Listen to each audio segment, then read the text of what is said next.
Još jedno stručno viđenje i predstavljanje zbirke pesama Maje Familić. Večeras čućemo od doktorke Dragane Todoresko. Dragana, izvolite. Hvala, dobroveče. Najprej da vas pozdravim i evo ova lepa i svečana atmosfera me je ponela da pokušam da u pozi na koju zaista nisam navikla, kažem nešto, odnosno pročitam tekst koji sam sastavila povodom pesničke knjige Maje Familić, a koji se zove Neumoljiva muza košmar. Čitajući knjigu pesama Kad mrtvi propevaju Maje Familić i gledajući njene ilustracije, na um mi pada roman Umberta Eka Čudesni plamen kraljice Loane, u kojoj pripovedač lista stari katalog i u njemu nailazi na drevne oblike mučenja, od kojih su neki, nažalost, i dalje aktuelni.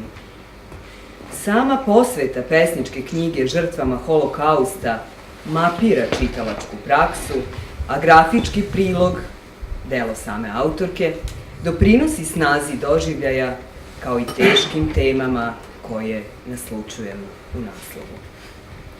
I na prvi pogled, bez čitanja, dakle, stičemo utisak da se Maja Familić odvažila na poetiku stradanja Jevreja, Roma i Srba u Drugom svetskom ratu, tačnije, onima bližnjima po sudu, po osudi u očima, kako kaže pesma, sud u očima.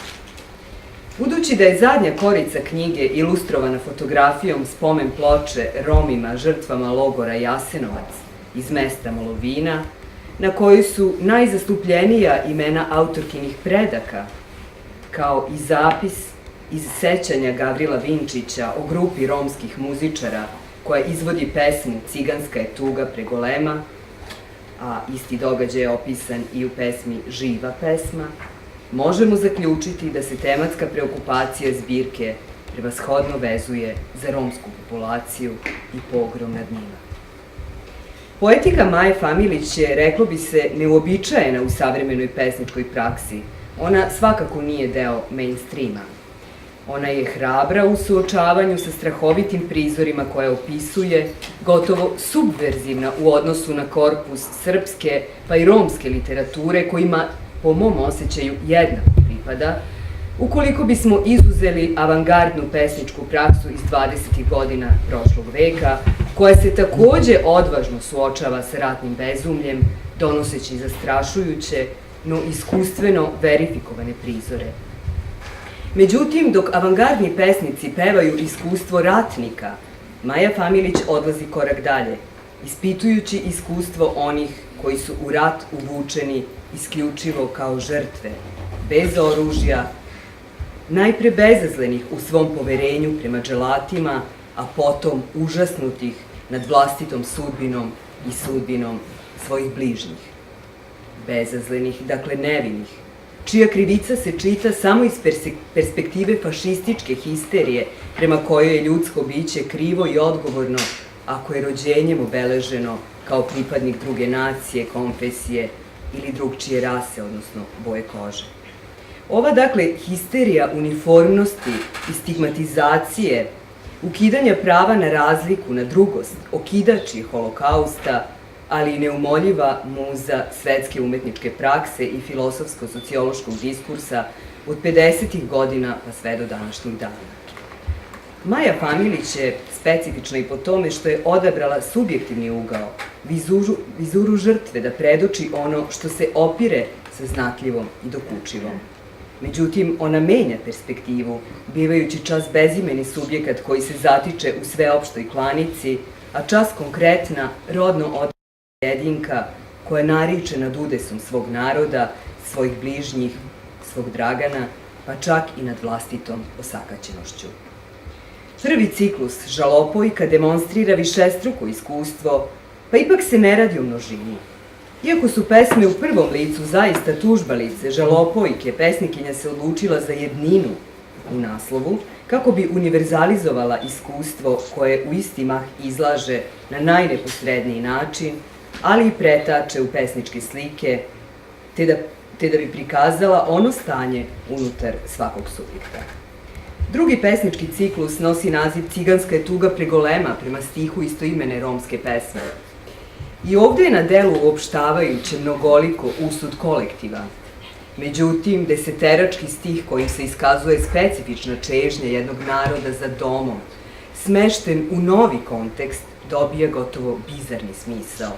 Nije samo reč o tuzi i atribut pregolema ne pokriva čitav dijapazon subjektivnih osjećanja kako protagonista pesama Maje Familić, tako i čitalaca. Već prva pesma, Skelet, počinje konkretnim zločinom, odsecanjem noge, da bi odmah pribegla personifikaciji i poređenju koji procrtavaju dezintegraciju, najpre telesnu, a potom i psihološku. Jednu nogu su mi odsekli, a druga je uz mene. Privila se kao mahovina uz stene. Dakle, neposredno i jezivo iskustvo nastoji se prevazići tako što osakaćeni deo tela, ta polovina para koji se upravo raspao, poprima osobine čoveka. Odmah nakon toga u drugoj strofi lirski subjekat je u višoj sferi, daleko iznad svih pošasti koje vrebaju smrtnika u koncentracionom logoru. Međutim, distanca nije moguća i led se pretvara u pad. Kraj pesme je u znaku uzaludnosti napora da se subjektivno univerzalizuje, nagoveštava se egzistencijalna zebnja i metafizička skepsa. Ako je dakle obećano nebo za žrtve zločina, zašto je ono onda nedostižno? Ovaj problem produbljuje pesma Hodanje u krugu, već samim naslovom.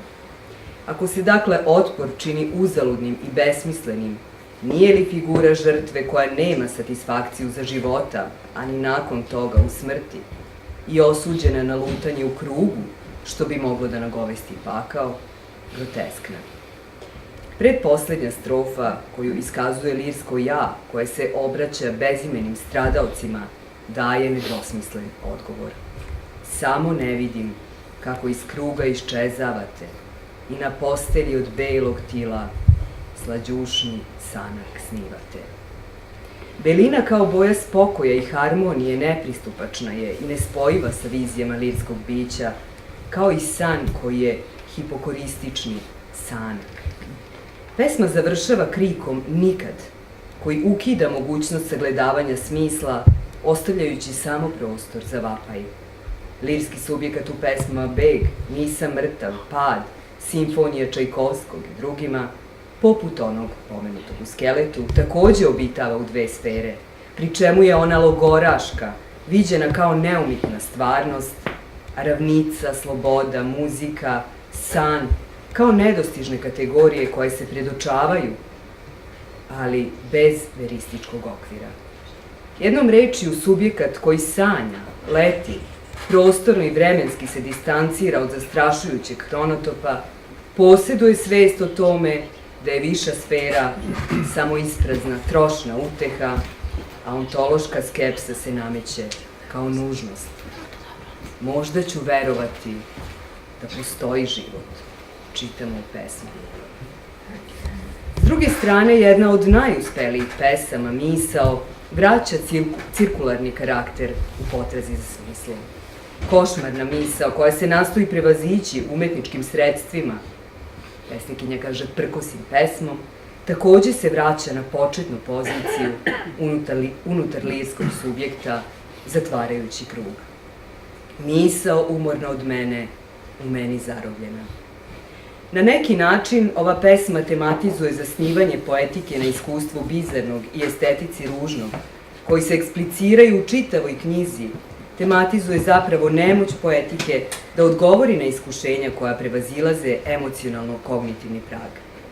I misao i emocija daju neadekvatne odgovore.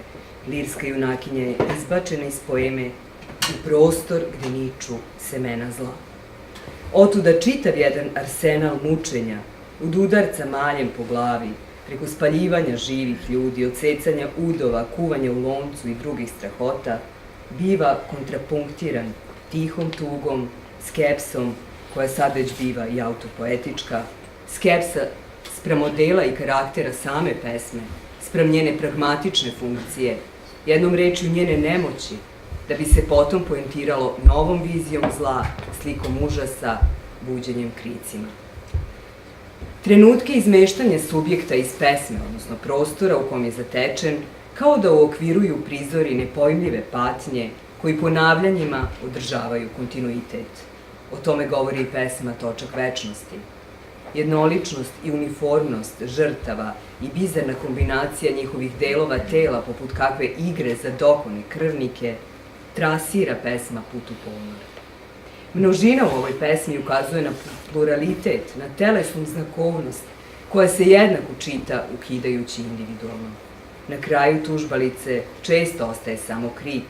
Ekspresija se dočarava upravo posezanjem za drevnim oblicima tugovanja, čime se pesnikinja nadovezuje na usmenu lirsku poeziju Roma, ili se elegična atmosfera gradi između ostalog i distihom koji je karakterističan za ovu vrstu lirike, recimo pesma Moć. Radi li se ovde o adornovskoj zabrani slikanja nade? Ne, jer pesnikinja ruši imperativ zabrane, ali osjeća spoticanje o spoznajno, osjeća njegovu težinu, njegovu mahnitu besmislenost, njegove recidive, konačno, u vreme koje živimo, dopušta naporedno trajanje šovinizma i inkluzija, jednako marketinški tretirajući i zagovornike oba procesa, odnosno stanja. Ako je dakle ono nespoznatljivo u isti mah indiferentno u vremenu subjektivizma koje inklinira ka narcisoidnosti, lišeno empatije i prisutno samo deklarativno, na umetničkom činu počiva puna odgovornost. A s druge strane, nije li i sama umetnost, posebno poezija, ograničena svojom nemoći? Stoga je pažnja pesnikinje usmerena koliko na večno dočaravanje subjektivnog iskustva, toliko i na etičkoj skepsi spram vremena koje nije u stanju da se adekvatno nosi sa uspomenama na užase, torturu i mučenje kojima jedinke u totalitarnim sistemima bivaju izložene. Hvala.